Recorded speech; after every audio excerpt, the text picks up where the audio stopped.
Good morning. Before we get started, I remember this conversation with Tim Stevens in a meeting about 5.5 years ago. No, it was 6.5 years ago at an African American Leadership Association. By the time Tim got downstairs to his car, he had a date, who was speaking, and a location and when this event was going to start. Bernadette Turner and I looked at each other and just started laughing. And by the time we got to our car, he had emailed us with our to-do list. So it was, I remember that like yesterday.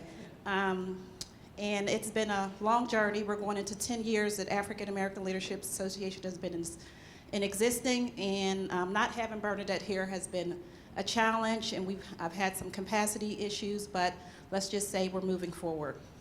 So we have Barry, Nathan, and myself here. We're going to show a short video.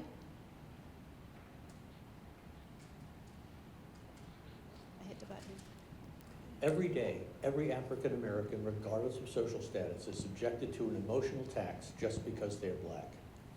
This emotional tax has a detrimental effect on health, well-being, and the ability to thrive at work. It results in increased stress, hypertension, and sleep disorders.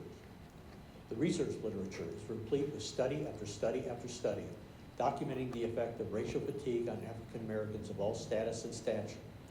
While therapy and prescriptions can help control stress and hypertension, they do not address the underlying issue, the need to constantly prepare for and adapt to every interpersonal interaction, knowing that what you say will be experienced through a lens of unconscious stereotyping.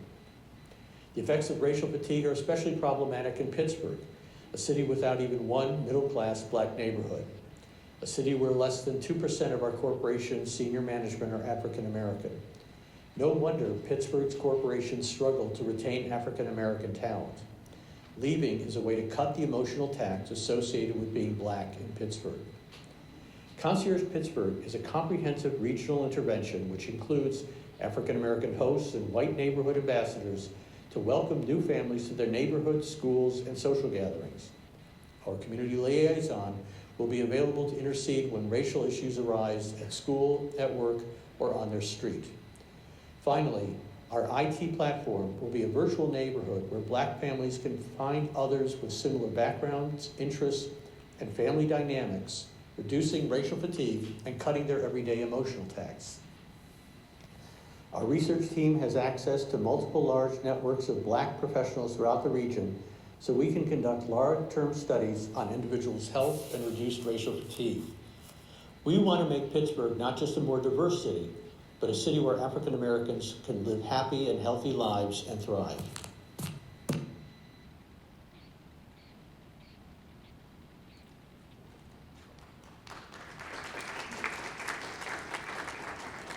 So I'm going to stand. I just want to show a couple of the slides. This was data collected by a group of CMU students at the Hines College that we contracted with to look at EEO1 data, which is the data that private corporations report to the federal government every year. And what they did is they put this together and they compared 6 cities from Atlanta down to Pittsburgh. What you can see in this category is this is the senior management, not necessarily executives, but senior level management. What you see is Atlanta, not surprising, at the top at 8%. We are down here in the purple along with Boston at less than 2% of our senior managers are African American. So to Evan's point earlier, if we had the black mentors here and sponsors here, we wouldn't need the program. They're not here. The next slide is professionals. This is another category. This would include the attorneys and engineers, etc. Again, we are at less than 5% in this case. Atlanta up at 20%.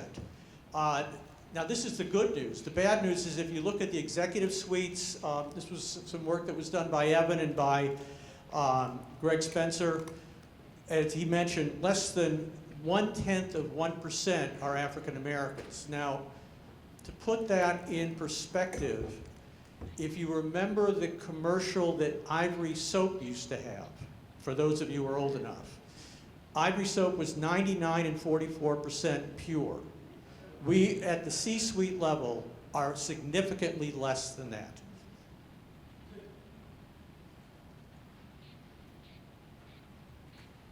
So we're going to skip this one.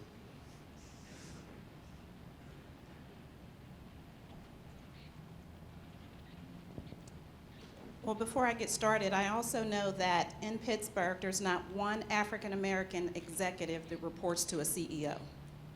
Not one. So hopefully with this program that Evan has in TAC, that we'll be able to change that. I do know working at PNC, I do have multiple jobs. Working at PNC, I know Bill Demchek is really working on making that change.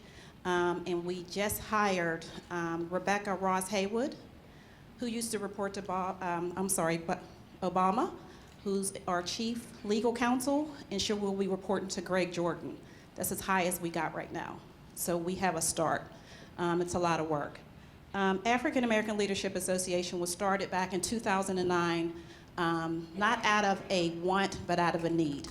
A young lady by the name of Bernadette Turner was newly hired. I was the board president. I hired her at Addison Behavior Care. What we noticed is that there was no resources. As a new board chair and as a new executive director, there were some challenges. So we started an organization, we started a summit, and we reached out to some leaders who are in this room. Tony Silva, of course, Tim Stevens, Greg is not here, and we also reached out to Mark Lewis. And we did not know that this was really needed. So a lot of these conversations are being had today. Bernadette was before her time. We had these conversations about 15 years ago. Unfortunately, Bernadette passed away in 2013. And here we are in 2018, and we're still talking about the same things. And I'm pretty sure Esther and Tim and Tony, you guys have been talking about this for years.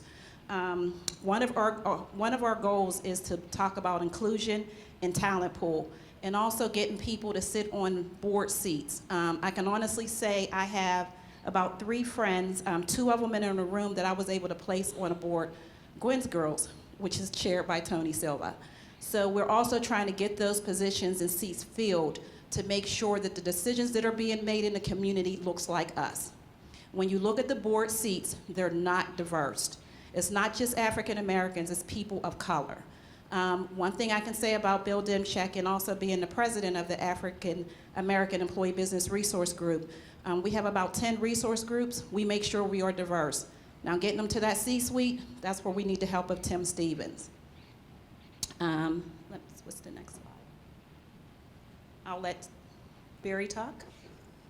So first of all, a quick comment about the video.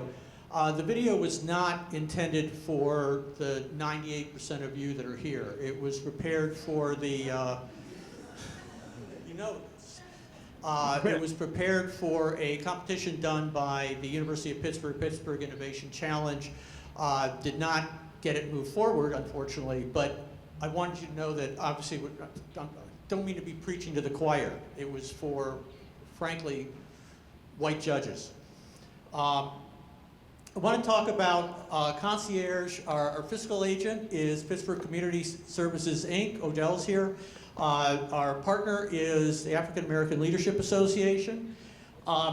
This year, we're going to be working on two particular initiatives.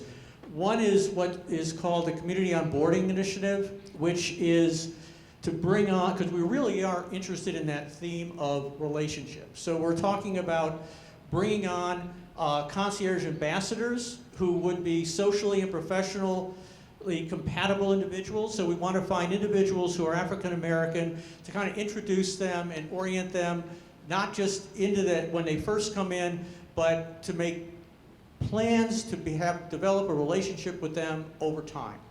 The other are community hosts. Now these would be people in the neighborhoods. Now you heard that there's no black, again, you know this. There's no middle-class African-American neighborhood, which means that the people coming in are going to be, for the most part, living in white communities. So it's incumbent upon finding neighbors who will reach out to them so that they can feel connected to the community. That's what the host is. These people, like the sponsors that Evan talks about, these people are in virtually all cases going to be white. So that's project number 1. Project number 2 you saw a bit of, and that is the, This is the concept of a virtual neighborhood. What we're doing is combining something called organizational network analysis with a searchable database so that individuals can find others who have shared interests, values, family dynamics, location. It's a resource. It'll be a resource to find black doctors, psychologists, dentists, hair salons, or just a place to hang out. What you're seeing here is an example of kind of what that networking model looks like, and this can be used to identify people who are very connected and help them identify other people so that they can reach out to find who's new to the community, and also for the people new to the community to find out others. So here, in the next coming year, Concierge and African American Leadership Association will be working with several leaders and organizations in the community. As you can see, there's circles. That was intentional. We are in Pittsburgh and we know how we work. So I will state that Mark Lewis, Poise Foundation, has been AALA's fiscal agent since 2009. So he has been assisting us in convening some conversations and being very strategic and intentional about what our next steps are, and making sure we're covering everything. So because I know how Mr. Tim Stevens work, and I knew we were going to go over time, as you can see, there's cards on the table. So instead of asking questions, because we want to make sure we get back to our regular scheduled program, I ask that you ask any questions you have on the colored index cards. We will collect them and make sure we get back to you. Then that way we can go to the next speakers. I know.